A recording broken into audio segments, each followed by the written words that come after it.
A Polícia Civil deu mais detalhes sobre o caso da jovem Débora, que estava grávida de 8 meses e foi brutalmente assassinada. Em depoimento, Gil Romero conta como matou a vítima e o que fez com o bebê. Senhoras e senhores, é o extremo da crueldade, da raiva, da violência, da nojeira do ser humano. Vamos ver. Segundo as investigações, José Nilson, o Nego, e o Gil Romero, que era o pai da criança, são os principais envolvidos nesse crime. Inclusive, os dois eles foram interrogados mais uma vez pelas equipes de investigação da Delegacia Especializada em Homicídios e Sequestros. Segundo a polícia, os dois disseram que a Débora chegou com o Gil nesse terreno onde funciona a usina. Eles tiveram uma discussão por conta da criança, da gravidez, que ele não queria que ela dissesse que o filho era dele. Os dois estrangularam a vítima utilizando uma corda. Logo em seguida, colocaram o corpo da Débora em um tonel e atearam fogo e levaram exatamente para essa área de mata. Dentro do carro, já na usina, estacionados, eles começam a discutir porque, no dizer dele, ela já estava demais. Ela já tinha recebido R$500, ele já tinha pago alguns exames, mas ela, estando demais, queria que ele assumisse a paternidade e queria que ele desse objetos para a criança, como um berço, como utensílios que os bebês precisam. E ele dizia que era um absurdo, porque ele nem tinha feito DNA, que essa criança podia ser de qualquer pessoa.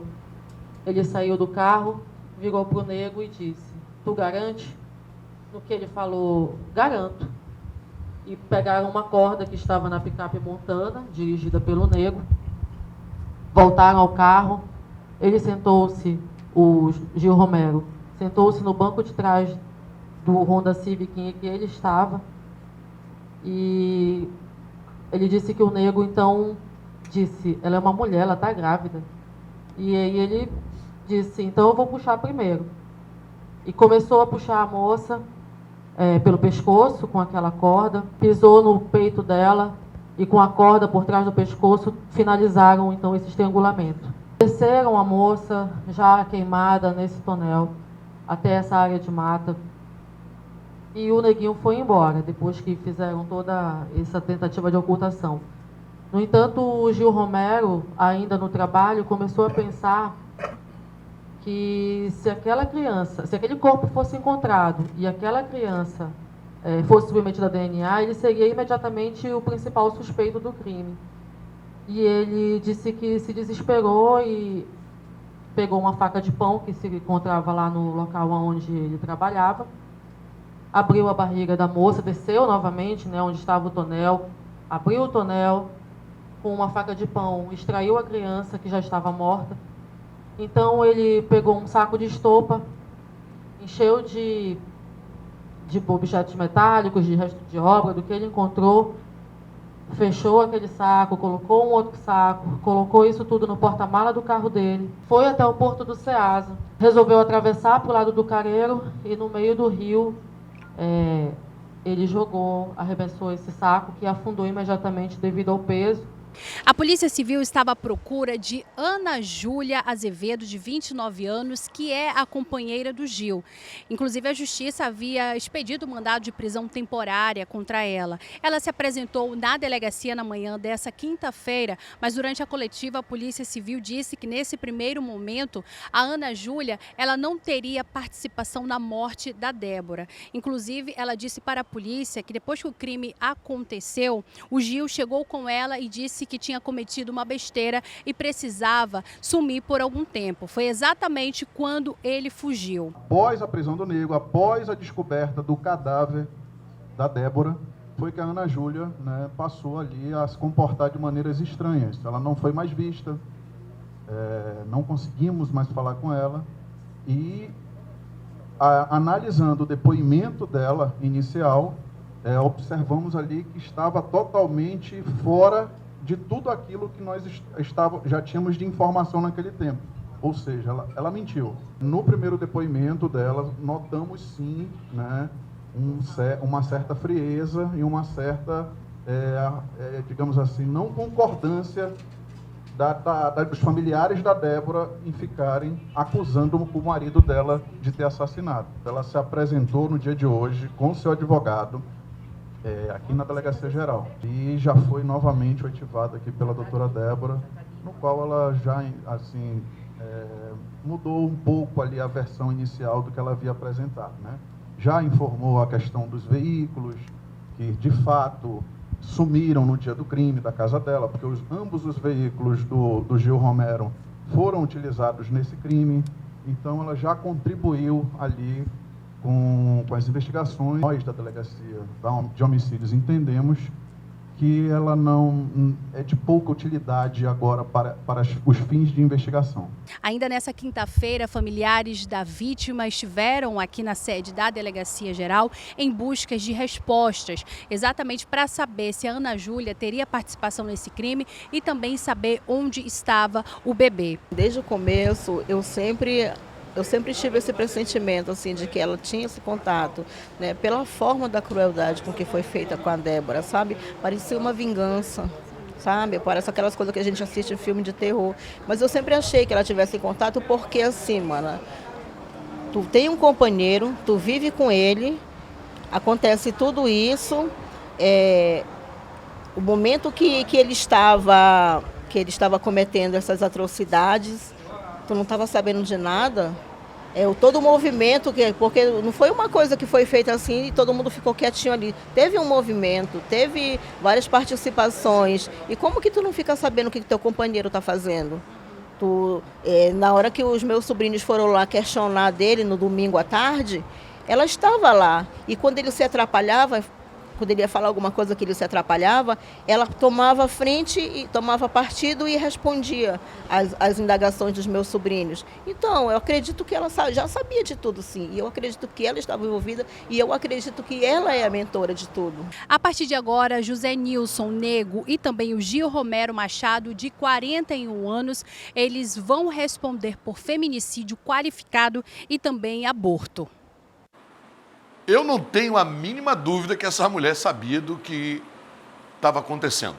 Porque o marido chega em casa, por mais frio que esse canalha seja, por mais covarde que esse cara seja, por mais pilantra que esse cara seja, mas o cara, quando chega em casa, a adrenalina dá aquela queda. E a mulher pergunta até o sujeito responder. E ela começa a ficar do lado dele. Lógico, é o boy magia, é o macho dela, né? É o gostosão das tapioca. Olha o gostosão chegando aí. Eu só te digo uma coisa, gostosão. Tu te arrombou do primeiro ao quinto. E digo mais, ele só está abrindo o bico agora porque viu a mulher dele presa. Essa história a gente já conhece. Quando é o contrário, morre de bico calado. Já perceberam? Quer ver uma história que vocês, talvez vocês sejam muito jovens, não vão lembrar? Como é o nome da filha daquela atriz famosa, daquela diretora da novela? Daniela Pérez. Vocês lembram do casal? Tinha um casal de assassinos. Guilherme de Pádua, né? E tinha outra. Paula alguma coisa. Paula Tomás. Vocês lembram? Né? Que um joga, não, fui eu. Na hora que querem enganar lá na frente, só é quem foi a culpa. Então acaba entregando um ao outro. Acaba entregando, isso é natural. E ele só abriu o bico porque viu a mulher presa. Não foi ela não, ela não tem nada a ver não. Sabe aquela coisa de já fez a merda e não tem mais o que fazer? Vamos ao vivo agora? Quem está no link é o Bispo? É o Bispo, chama o Bispo para mim. Bispo, o Gil Romero passou para a audiência de custódia e vamos às novidades, vamos nos atualize. Boa noite, Bispo. Boa noite para você, Siqueira Júnior. Boa noite a todo mundo que segue acompanhando o Alerta nesse momento com a gente. Pois é, Siqueira, pouco depois da coletiva de imprensa, onde nós acompanhamos ali a Priscila Mello e o Américo Viana, que trouxeram todas as informações e detalhes a respeito das autoridades, né? Em seguida, o Gil Romero Machado Batista, de 41 anos, e a Ana Júlia passaram por audiência de custódia no Fórum Ministro Enoque Reis, que fica aqui na zona centro-sul da capital amazonense. E durante a audiência de custódia foi visto que o Gil Romero ele recebeu toda a atenção devida e que não houve irregularidades na prisão dele. A gente lembra, ele foi preso no Pará, depois foi trazido até a capital amazonense, fez corpo de delito tanto aqui, prestou interrogatório lá no Pará e depois aqui na capital amazonense. E diante disso, o magistrado, o juiz, né, que presidiu a audiência de custódia, disponibilizou realmente ele a carceragem de um dos presídios aqui da capital amazonense. Nós recebemos a informação por meio da Secretaria de Estado de Administração Penitenciária que ele já está em uma das celas de um presídio aqui da capital. Não repassaram a informação de onde ele está preso neste momento, mas ele já está em um presídio onde vai responder aí pelo crime, né, que a gente já disse, homicídio qualificado e também um possível aborto. Ele estava com um mandado de prisão preventiva que foi cumprido. E já a Ana Júlia estava com um mandado de prisão temporária, foi presa na manhã de hoje, passou por audiência de custódia. Havia a possibilidade, Siqueira, de que ela pudesse ser liberada em audiência de custódia pela seguinte questão. As autoridades da Polícia Civil perceberam que durante essa primeira fase da investigação, ela não estava apontada como no centro ali do crime, né? Como se ela tivesse participado diretamente, apesar da família, né, realmente afirmar por diversas vezes de que ela seria a mentora deste crime e que também teria ali participado da execução, na verdade, do homicídio da Débora da Silva Alves. Mas as autoridades relataram ontem, também relataram hoje, de que neste primeiro momento ela não teria um envolvimento direto com o assassinato ali da Débora da Silva. Mas durante a audiência de custódia, também cumprida todas as regularidades necessárias, foi visto pela Justiça do Amazonas que ela deveria continuar presa, portanto, vai seguir para um presídio aqui da capital amazonense. Essas são somente as primeiras cenas de toda a investigação que ainda está correndo, porque nós temos aquela situação, Siqueira, que nós acompanhamos ontem. A delegada Débora Barreiros falou, olha, nós estamos atrás de mais um envolvido que estava na noite do crime, ou seja, tem mais uma quarta pessoa que a polícia busca identificar, por isso a investigação vai continuar. E é interessante que tanto a Ana Júlia quanto também o Gil, né, que definitivamente vai escapar desse processo aí realmente de estar preso ou não, que eles tenham que ficar presos e cooperando com todo o trabalho da Polícia Civil para desvendar essa outra pessoa que estaria envolvida também no crime. É isso, Cici. Volto com você aí no estúdio, estou aqui. Qualquer pergunta, qualquer questionamento, estamos à disposição. Olá, humanos! Quer ficar por dentro das notícias e de conteúdos exclusivos que a TV A Crítica produz? É aqui na TV A Crítica no YouTube. Yes! Sim, 24 horas no ar, ao seu inteiro dispor. Vamos lá?